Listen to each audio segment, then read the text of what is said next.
Games Plus Arcade tersedia hanya di RCTI Plus Super App. Mainkan sekarang.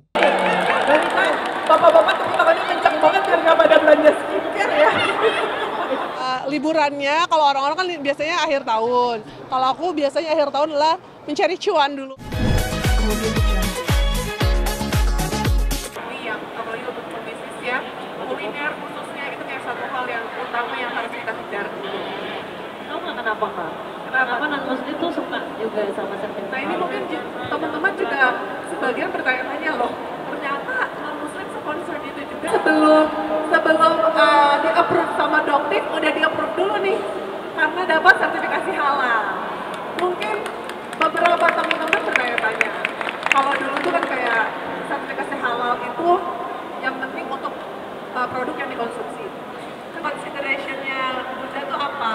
Kenapa skincare-nya, make-up-nya, Bunda pengen aja supaya dapat halal? Sebenarnya sekarang standar halal untuk kosmetika dan skincare itu malah udah kayak jadi suatu kewajiban ya. Karena apa? Karena kita itu tinggal di negara yang mayoritas muslim ya. Bahkan orang non-muslim pun juga mereka tuh juga sama. Karena bener nggak sih Bus, katanya kalau selama ini kan kita sering dengar tuh bahan niacinamide, ya kan kita udah familiar banget gitu. Ternyata aku juga baru tahu nih, ada niacinamide itu yang memang kandungannya bagus tapi ternyata belum tentu halal ya Bun ya? Ya banyak, karena banyak grade-grade-nya, banyak pilihannya gitu. Nah, jadi tuh untuk teman-teman ini bisa jadi pertimbangan juga ya gitu. Pastikan memang untuk pilih Bapak-bapak tepuk tangannya kencang banget biar nggak pada belanja skincare ya. Itu pakai skincare Mak. Kak Fitra boleh nambahin nggak? Kalau tahun ini tuh kita wajib halalnya kena ke makanan minuman ya.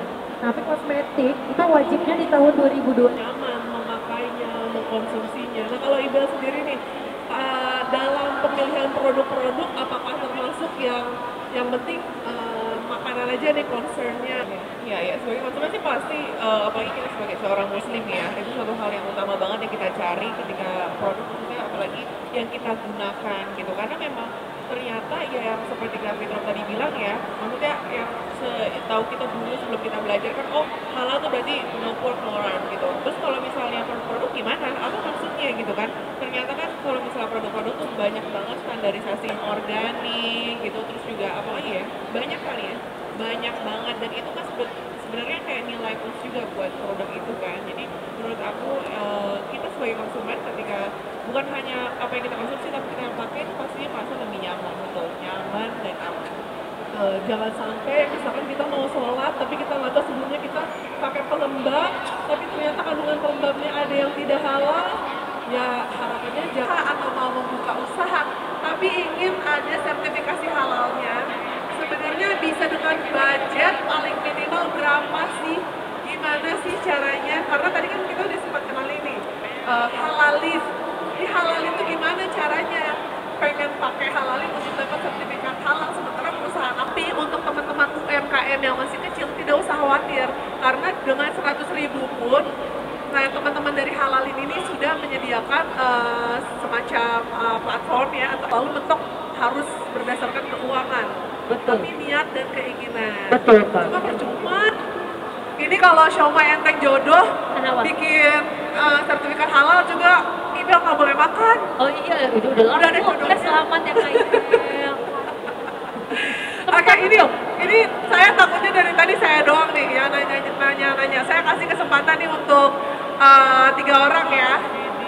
3 orang ya. Kalau misalnya mau ditanyakan silakan, mungkin mengenai, saya sempat ngobrol juga sama Mbak Yuliana, memang saat ini khususnya untuk Mbak Restu tadi dengan teman-teman yang lain ya yang memiliki UMKM yang mungkin belum bersertifikasi halal, dan kita sekarang lagi masih dalam fase itu ya, memboikot produk-produk yang ini kan gitu. Jadi kita tuh sekarang yang mungkin belum punya sertifikasi halal itu bisa menjadi nilai lebih, karena pasti nanti dengan kita sudah meluangkan waktu menyaksikan. Wabillahi taufik wal hidayah.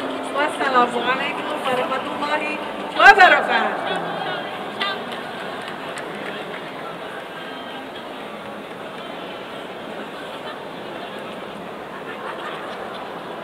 Oke, untuk event-event berikutnya jangan lupa bisa hubungi Desi 0813 1945 161. Terima kasih.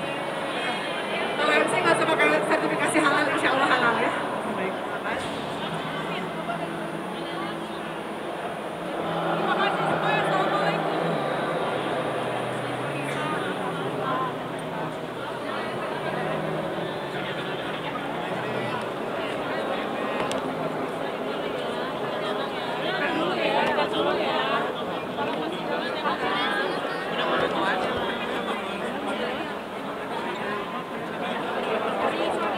Masih jalan Kak, tolong.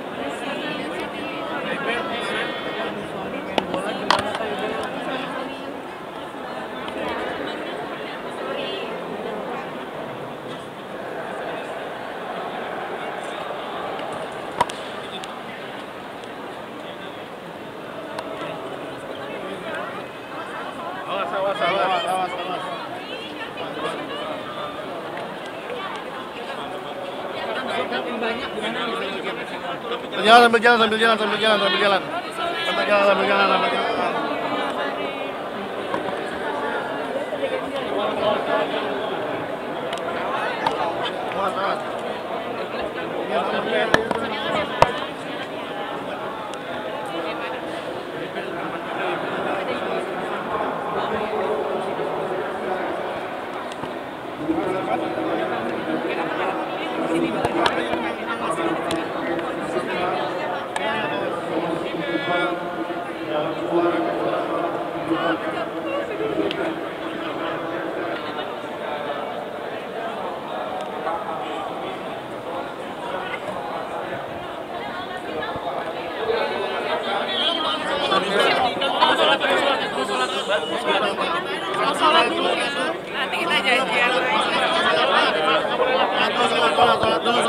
Ditanyain banjir kan, emang gua paham banget sih paham banjir. Apa tentang apa? Jelang akhir tahun persiapannya seperti apa?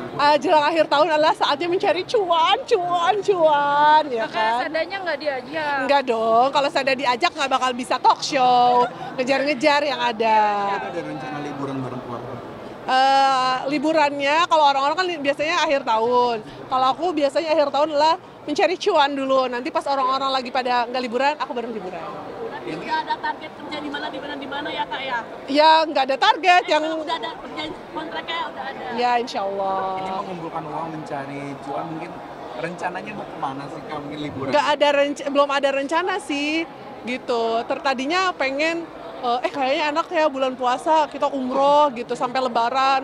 Tapi begitu tanya mahal ya. Jadi kayaknya bulan puasa sama lebaran di sini aja. Belum tahu sih emang kita kalau pergi-pergi spontan aja. Tapi ada target nggak sih Kak? Kok nggak uhuy?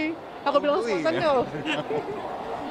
Gimana, ada target nggak sih kan jelang akhir tahun dan awal tahun, mungkin ada beberapa target yang ingin dicapai gitu? Nggak, aku orangnya bener-bener nggak pernah bikin visi misi. Yang penting pokoknya hari besok harus lebih baik dari sekarang gitu aja. Sendiri nggak sih kerjanya atau sama suami dan grup dancernya itu Kak? Oh, mereka aku jebak untuk mencari. Iya dong. Sebagai manajer? Iya, awalnya juga aku nggak ngira mereka kayak tiba-tiba dapat banyak tawaran off air. Ya aku sebagai manajer ya senang aja menerima pundi-pundi rupiah yang masuk ke kantongku. Berarti udah ada nih nanti akhir tahun mereka manggung. Memang nggak spesifik di acara tahun baru sih, tapi alhamdulillah tahun ini kayak di luar ekspektasi aku kan, karena memang awalnya juga kan ini bapak-bapak, aku juga by accident kan bikinnya, tadinya kayak konten terus bikin apa ya, ternyata alhamdulillah animo masyarakat juga cukup baik, malah kemarin juga sempat dapat nominasi Trending Dancers of the Year. Nominasi sih, belum menang, tapi ya alhamdulillah senang karena memang awalnya nggak diduga bisa sampai dapat nominasi, bisa sampai diundang perusahaan-perusahaan buat tampil off air. Ya aku sih alhamdulillah ikut senang lah. Itu yang dancer yang ngajarin siapa sih Kak? Ya bukan saya dong tentunya. Di situ ada satu dia memang koreografer dan pelatih dancer. Dia biasa ngelatih Liodra, dia biasa ngelatih Ziva juga. Nah, terus di rumah saya ngelatih bapak-bapak. Susah sih memanajeri bapak-bapak ini Kak? Kenapa? Memanajeri bapak-bapak ini Kenapa? lebih susah jadi manajer, ngatur jadwal, arrange jadwal, atau jadi artis yang yaudah gue terima jadi aja gitu. Ya lebih enakan jadi manajer karena mereka yang capek, aku yang kaya. Enggak deh. Bapak-bapak ya dibagi-bagi ya Pak ya. Ibu-ibunya sendiri juga turut berpartisipasi nggak sih? Mereka support aja sih, alhamdulillah. Aku ikut seneng sih gitu. Kan mereka bilang ada yang lagi ngebangun rumah, ada yang lagi nabung buat umroh gitu. Ya seneng aja lah, mudah-mudahan bisa jadi pembuka rezeki untuk semuanya. Pas sedikit Bu Aji masih ngeliat yang aneh-aneh nggak sih Kak? Apa? Bu Aji masih ngeliat aneh-aneh. Dia emang nggak lihat yang aneh-aneh. Dia mah sekarang lagi seneng tantrum. Jadi kan lagi di fase tantrum. Kalian tahu apa yang terjadi pada saat aku umrah kemarin? Itu kan ustadznya itu kan pindah-pindah bus kan. Dan ngisi tausiah gitu. Pas ustadz lagi di bus aku, anak aku tantrum gara-gara dia kan udah toilet training. Dan dia nggak mau pipis di pamper, jadi dia ngamuk. Terus akhirnya dia ngamuk karena susternya kewalahan, aku yang pegang. Di dalam bus dia menjerit, "Gak mau sama mama!" Kayak aku ibu tiri yang selalu mencambuk dan memecut dia. Padahal sebelumnya kita, sumpah, sebelumnya itu kita abis main petak umpet selayaknya aku mama muslimah penyayang anak. Terus udah gitu akhirnya aku peluk kan. Pas aku peluk anak aku tahu ngapain dia. Tolong! Dipeluk apa di itu? Dipeluk, sumpah dipeluk, nggak ada kekerasan sama sekali.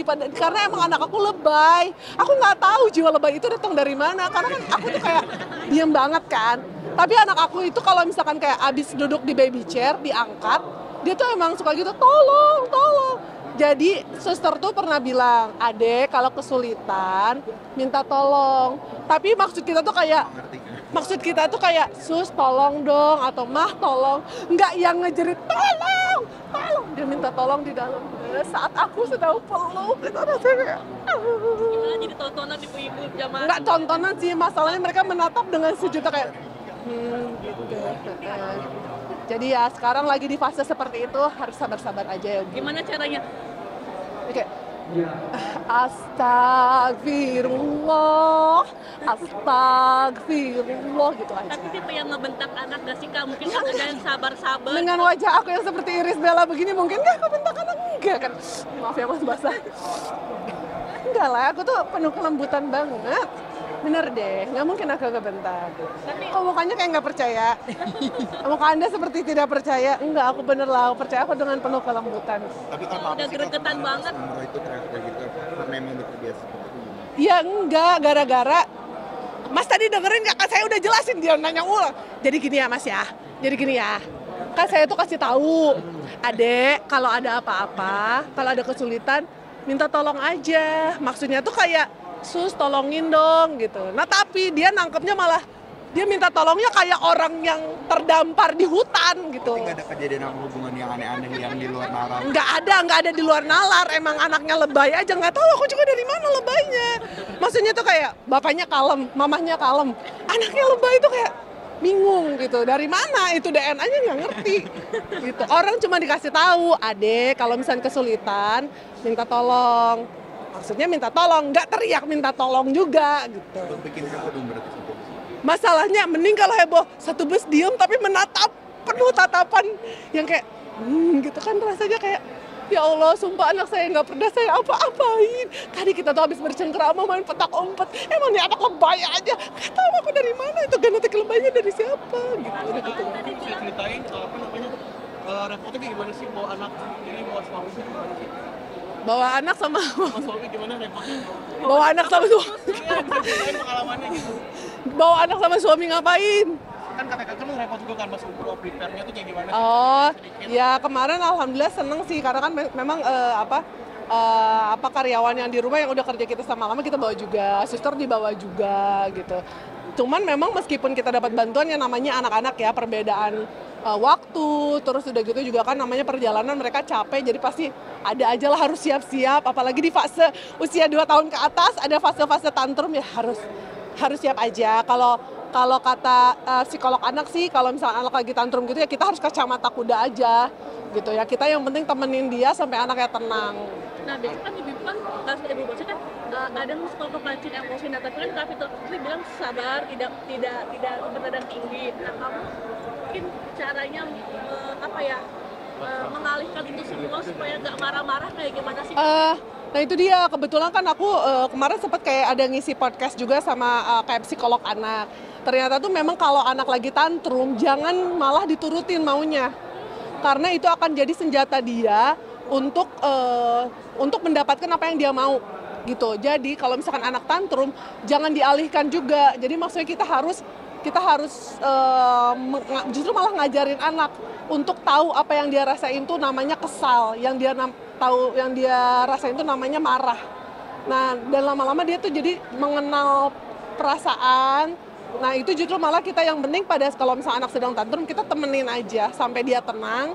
Nah ketika anak udah tenang baru kita kayak ngobrol gitu loh. Kenapa kamu marah, kenapa kamu kesel, dan kedepannya kalau kayak gitu kita harus gini ya, dan kayak bikin deal setelah itu gitu. Tapi pernah nggak sih mengalami hal yang sama di momen yang berbeda gitu? Kalau tadi kan pas lagi di tempat umum nih. Iya di bus. Ada nggak kejadian awkward kayak gitu? Kejadian kayak gitu ya paling biasanya sih di rumah lah, tapi kalau di rumah kan kayak maksudnya tidak ada sejuta mata memandang ya bun. Kalau ini kan kayak kita sabarnya juga kayak harus sabar sama anak tapi sabar ditatap juga kan gitu, takutnya orang pada judgmental juga kan, jadi ya udah hanya bisa bersabar. Kalau dari Kak sendiri sudah mempraktikkan hal yang tadi sharing di podcast itu belum? Iya, aku coba praktekin kan, maksudnya karena apalagi waktu aku podcast itu kan aku sama psikolog anak dan dia memang dia mempelajari ilmunya, jadi ya menurut aku nggak ada salahnya aku praktekin juga di rumah gitu. Berarti konsul sama psikolog anak juga ya untuk kembangnya seperti apa gitu? Sebenarnya sengaja konsul enggak, cuman kemarin memang kebetulan jadi aku memang kayak diminta jadi host untuk podcast oleh salah satu brand yang mengundang kadang dokter anak, kadang psikolog anak. Nah, kemarin memang kebetulan dan menurut aku kayak ilmunya relate banget gitu sama apa yang baru saja terjadi di aku. Oke, Makasih. terima kasih.